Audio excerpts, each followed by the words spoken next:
everyone, it's me, Aaron, Professor Thorgy, your guide to all things geeky, and welcome to another episode of Comic Class, the show on this channel where every single Wednesday we just geek out about comic books, and this entire month has kind of been the DC Rebirth month. We went through every single title that was announced during DC Rebirth and we covered them all. We covered the pitch of the book, the writer, the artist, everything that we knew about these books. I'm super excited for this relaunch. However, there is one thing about this reboot that still has me a bit concerned, and that's the number of books that they're putting out. At the last count, they only had 37 titles coming out. And I know that many of these titles are going to be bi-monthly. We're going to get 2 of them every single month. So they're still going to put out a lot of content, but the variety of that content is going to be more limited than ever.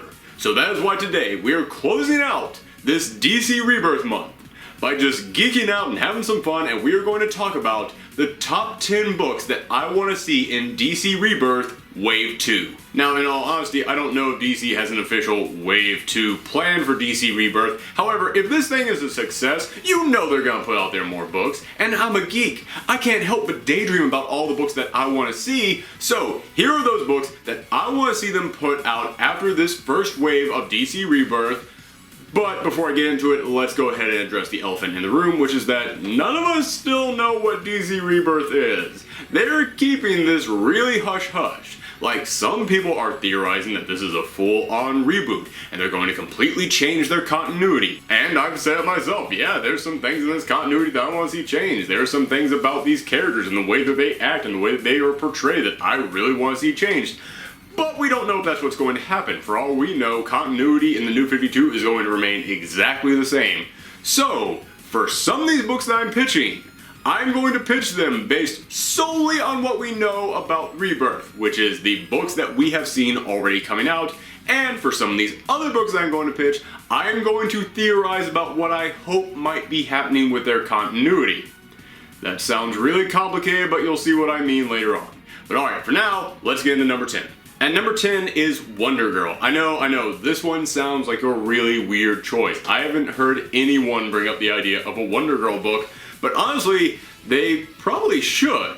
Listen, DC has always had 3 really big heroes. They even call them the Trinity. That's how iconic they are. Superman, Batman, and Wonder Woman. But even though they like to say that these 3 heroes are treated equally, when you look at the number of Batman books out there, it's huge. When you look at the number of Superman books out there, it's not as big, but it's still really big. And then when you look at the number of Wonder Woman books out there, it's 1 book. It's always been 1 book, just Wonder Woman, and if she ever has another book out there, it's another Wonder Woman book. It's about time that they finally start extending the Wonder Woman family. She has a wide range of supporting characters. Those supporting characters just never get their own book. They might get a mini-series every now and again, but they never get their own ongoing series. And after Batman vs. Superman, Wonder Woman is on the rise.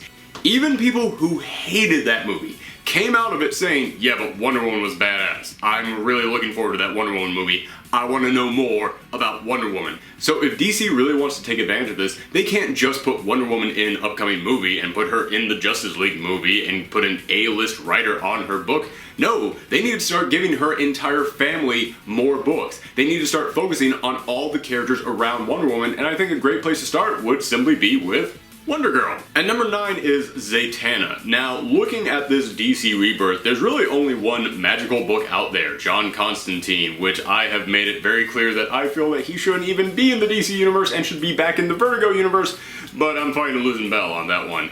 But that can't be their only magical-based book out there. They need more. Magic has always been one of the greatest things about the DC universe. Even die-hard Marvel fans will come in and go, yeah, DC's magic is pretty darn cool. And yet all they have right now is Constantine, a guy who mainly specializes in the street-level magical stuff. I want to see them start giving more books to their magical characters, and Zatanna has hands down the biggest fan following of any of their magical characters. I don't know if it's the crazy range and abilities of her magic, I don't know if it's her look, I don't know if it's her great attitude, but there is something about that character that people just love. So if you're going to give one of your magical characters a book, it has to be Zatanna.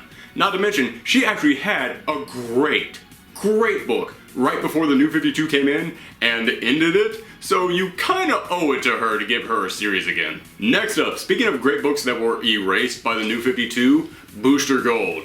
That was a character who was on the rise right before New 52 came in and erased his series. He finally had his own solo title and people were loving it. It gave a brand new dimension to that character. It was fun, upbeat, but also showed a very serious side to him and showed all these amazing adventures that he went on throughout the history of the DC universe, and then it ended. And people have been demanding that that character get a book again. In fact, we've even seen the pre-New 52 Booster Gold come back in the New 52 during Convergence. That's how much people loved him. They were like, no, we've got to find a way to put this character back. So I don't care if you make it the New 52 version of Booster Gold. I don't care if you make it the pre-New 52 version of Booster Gold. I don't care if all of time and reality are erased and then rebuilt and you create a new Booster Gold, but that is a character that people want to see in his own book. Plus, one of the biggest lessons that you need to learn from the New 52 is just how to have fun. You don't always have to be so serious, and Booster Gold is one of your most fun, upbeat, jokey characters. Of course he should have a book. In fact, why do I have him so low at number 8? Next up at number 7, Vixen. Now again, this one might seem like an odd choice, but let me make my case for you. First off, she's a fan favorite character. Anybody who read the Brad Meltzer Justice League run, you know what a badass she is. I'll be totally honest with you, before I read that run, I never really gave Vixen much thought. I mean, I was like, yeah, I've seen her before. She's been around. But then he really explored how awesome her powers were and how many ways she could use it. And I was like, oh, now I understand why she's cool. In fact, if you've never had a chance to read it, you know, it was an okay run, but Vixen was great in it. So automatically, she has a fan following. It might not be a huge fan following, but she does have a fan base. Secondly, she does tie into that magical element of the DC universe, which, as I mentioned, you really do need to explore more of in this Rebirth. And third, she has her own TV series right now. Granted, it's not a big half-hour to an hour-long TV series like all of your other live-action series. It's just an animated one that comes on the CW Seed, but it does exist within the same Green Arrow and Flash universe. In fact, she is even going to appear on Arrow. The voice actress who plays her in that animated series will be portraying her in the live-action version, and that is awesome. I'm really looking forward to that.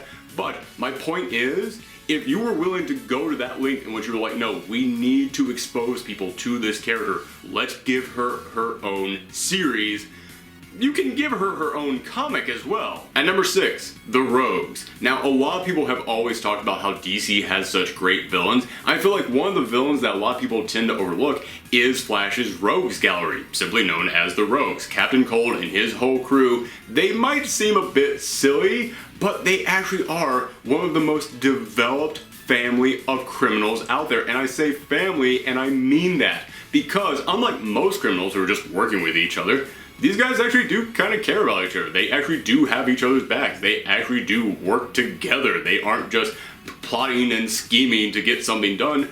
They actually do want to see each other succeed. And unlike most villains, they actually do have a code of honor, which in a weird way kind of makes you root for them. I mean, don't get me wrong, you're not going to root for them to beat the Flash, but whenever they go out there on their own adventure, yeah, you kind of do want to see them succeed because they're not complete jerks. And also, Joshua Williamson is currently writing The Flash, and as I have mentioned numerous times on this show, Joshua Williamson is the guy who writes Nailbiter and Birthright over at Image, which is some of the biggest anti-hero books out there. So if he's going to already be writing The Flash, I would love to see you go, hey, can you write 2 Flash books? One about the villains? Because that would be a perfect fit to me.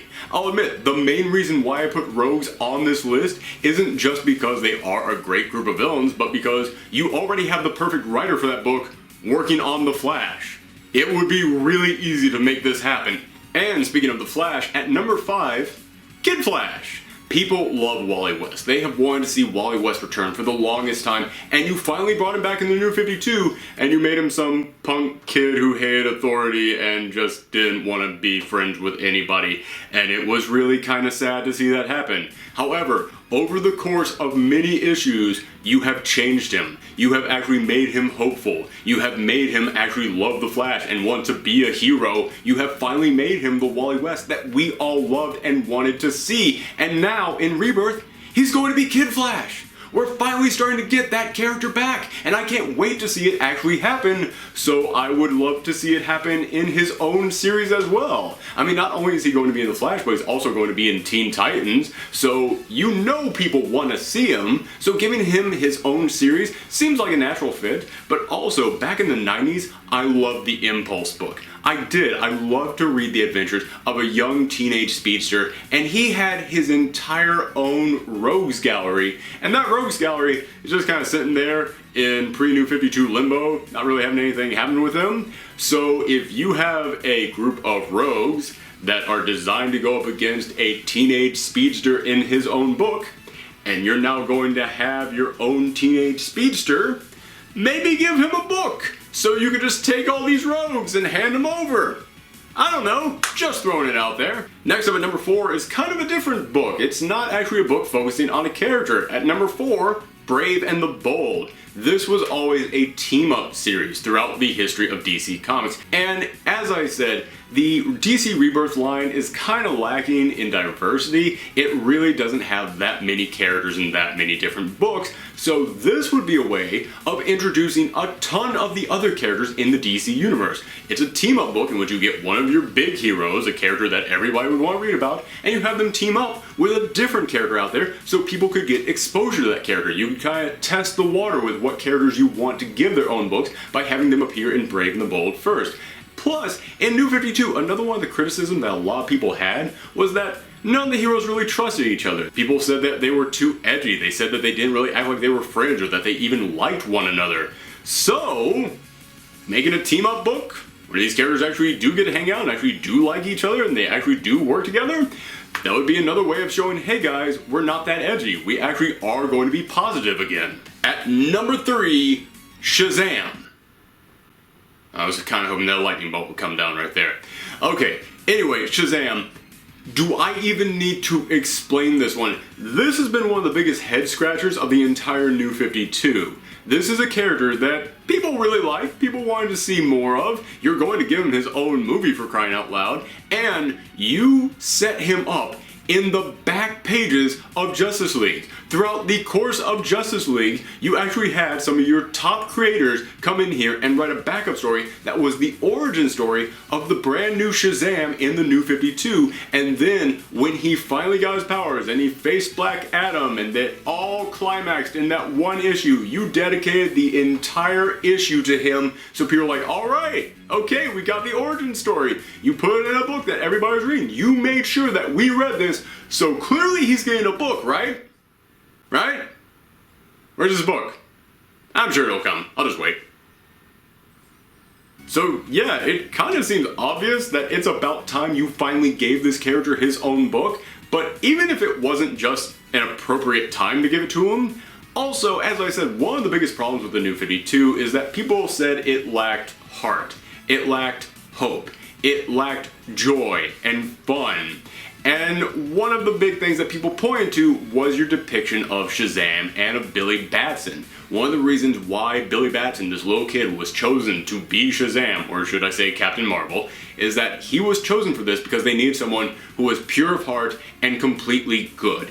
And they realized only a child would fit that. And yeah, it was amazing watching this young boy who really was that hopeful and really was that good and really did care that much have the powers of Superman. But in the New 52, Shazam, the wizard, literally looks at Billy Batson and goes, oh, you're not totally good. And Billy Batson goes, yeah, nobody's totally good out there. That's a stupid idea that anybody would be totally good.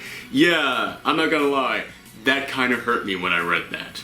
However, if DC Rebirth is indeed going to be more of a return to the old DC comics, to that world of hope and joy and fun, giving Shazam his own book and having it show, yes, it is possible for someone to be that good, to care that much, and for a superhero to be that fun, yeah, give it to Shazam. He would be the perfect poster boy for that. At number 2, this is the one that I'm going to get a lot of hate for. At number 2, it's not an actual character, it's a negative character. And at number 2, okay, here it goes. No more Batman. Whoa, hold on. I realize that Batman is one of the most beloved comic book characters of all time, and he should be. He's an amazing character, and you shouldn't get rid of him from the DC Comics universe. He's their most popular character. However, you don't have to keep giving him books. You're giving him a ton of series out of these 37 titles. Don't give him another one. If you do a Wave 2, you do not have to give him another book. And I don't just mean him, I mean anyone from his family. I remember it was a few months ago, I got curious, and I decided to actually count this out and do the math on it. And I discovered that in an average month at DC Comics, roughly 35% of their books exist within the Batman family universe, and roughly 57% of their books will have a Batman character guest starring in it. That is true. I actually did the math on that a few months ago. Oh my gosh, guys, that's too much. I know it's Detective Comics, but you have other characters, okay? I get that Batman is your most popular character, and I get that by putting a Batman character in another book, it does help it sell, but when your entire universe becomes Batman, you're only going to have Batman fans, and one of the lessons you need to learn in Rebirth is that it's okay to build different fan bases. It's okay to extend your universe and show the different corners of it, and not just have one book over in this corner and then 20 set in Gotham. It's okay to have a couple of books in Gotham, and a couple in Metropolis, and a couple over in this city, and a couple over on this side of the world. You do not have to keep bringing everything back to Batman, and that's what I mean by this. If you do a Wave 2 of Rebirth, I do not want to see any Batman characters in there. I want some variety. And lastly, at number 1, as I said, we do not know what's going to happen to the continuity of the DC Comics universe. One of my biggest problems with New 52 is that it erased DC's history, and its history was one of the best things that DC Comics had going for it. People loved all the legacy characters in the DC Comics universe. People loved that this universe had a history that went back decades. People loved exploring that history and seeing all the heroes that came before these characters, and that is why I got so excited when I picked up the free preview book that they put out, and I turned to the back and I saw the old World War II Justice Society characters there. That got me thinking. It got me excited and it made me start to ponder, does this mean what I think it means? Does it mean that you might actually be adding in there that history again? You might be bringing back all these characters, and I don't mean bringing them back and putting them in the modern age. If you don't want to do that, I understand. But is there a chance, any chance at all, that you might have the Justice Society come back and actually exist during World War II, actually have there be a history, that there have been heroes in this world, that there is a long legacy of all these characters, and it has been going on and on for all these decades? Because I would love to see that again, and that is why the number 1 book that I want to see is Justice Society. As I said, I understand if you can't have the Justice Society of America exist within the modern era, because the modern era keeps moving ahead year by year, whereas the Justice Society characters were firmly set in World War II, and eventually you can't just keep coming up with ways to de-age these characters so that they can keep existing in the modern era. So if you don't want to do that, I understand. But I do feel like the Justice Society is a huge part of the history of DC Comics, and that by completely erasing them, you are taking away something very special from this universe. So just give them a book again. I don't care if it's set back in the 1940s. Just go ahead and do it. I know that a lot of people out there will say, well, then what about Earth 2? They do have an Earth 2 series out there, and it does start a lot of the characters in a modern day setting who did exist back then during World War II. We do have an Alan Scott in the modern day. We do have a Jay Garrick in the modern day over in the Earth 2 world. That's fine. I love the fact that DC has a multiverse. I think that's awesome. That's one of the strongest things about DC Comics. So if you want to have those characters set in that multiverse, that is awesome. doesn't mean that they can't exist in this world too. As I said, one of the things that I loved about the Justice Society is its history. It's the fact that these are characters who existed back during World War II, and they existed for decades. And in the modern era, they trained the next generation of heroes. That was amazing to see. So if you want to have them exist in the modern era, they would be really, really old. So you could then have that Earth 2 alternate reality where they're young again. Or, if you have that story of them when they're young in this world, it would be set back in the 1940s when they're fighting World War II. So then you could still have that Earth 2 universe where they're young in the modern era. The Earth 2 book, having the Justice Society characters in there, does not erase the purpose of the Justice Society existing in the Earth Prime universe. It just adds variety to your multiverse, which in a way makes your multiverse even stronger. So that's another reason why we need this book. But okay, that's it for this episode, guys. I think for now we're done talking about DC Rebirth, but it felt good to just geek out about for an entire month. I hope that you guys enjoyed it. Let me know in the comments down below what other books you want to see in DC Rebirth. Also, if you missed out on my coverage of the DC Rebirth news, I'm going to have the videos at the end of this, so click on any of those to see them. And if you like what you saw here, then make sure that you hit that subscribe button and share this all around the web. You guys have been doing that a lot lately, and it means so much to me because it has really been helping this channel grow. Thanks again, everybody, for tuning in. Make sure you come back next time.